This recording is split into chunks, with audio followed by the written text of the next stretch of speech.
Aussitôt revenu à Kinshasa, après avoir écouté son séjour à Washington, aux États-Unis pour des raisons de deuil national au pays, le président de la République Félix-Antoine Tshisekedi Tshilombo est allé avec son épouse, la première dame Denise Nyakeru Tshisekedi, compatir avec les Kinoises et Kinois victimes des inondations de la pluie diluvienne de la nuit du 12 au 13 décembre et s'enquérir personnellement de l'état d'avancement des travaux d'urgence amorcés en vue de rétablir la circulation sur la route nationale numéro 1 qui n'a pas été épargnée par les dégâts au niveau de Matadi-Kibala.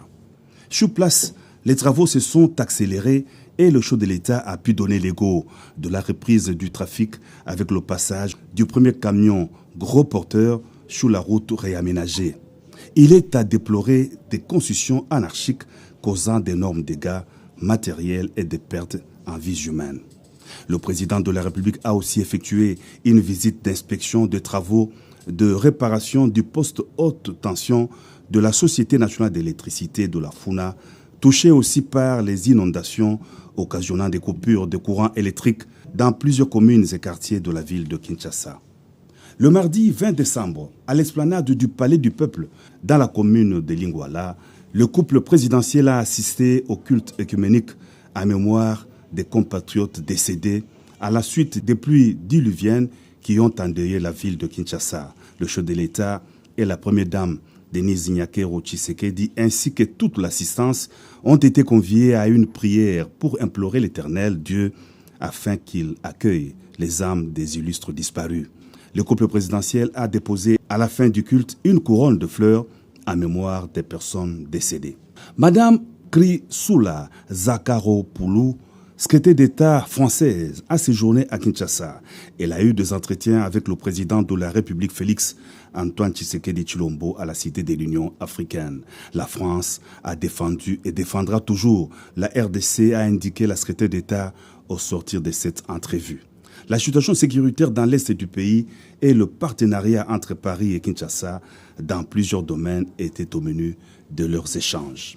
La ville de Mbandaka était en ébullition le mercredi 21 décembre à l'arrivée du président de la République Félix-Antoine Tshisekedi Tshilombo en compagnie de son épouse, la première dame Denise Nyakeru Tshisekedi.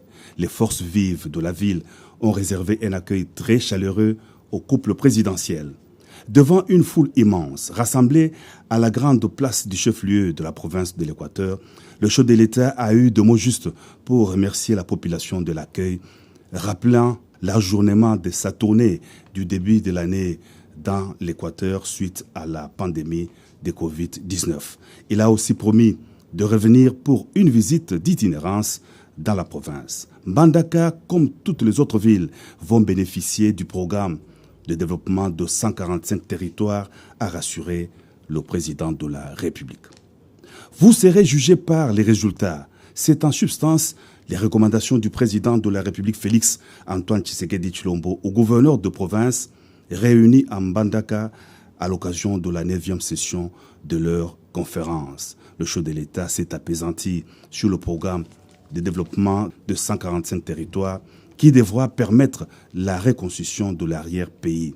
Il en a appelé au renforcement de la bonne gouvernance de ses représentants en province, à la cohésion et à l'équité sociale en mobilisant les forces vives en vue de la participation des entités de base, gage du développement.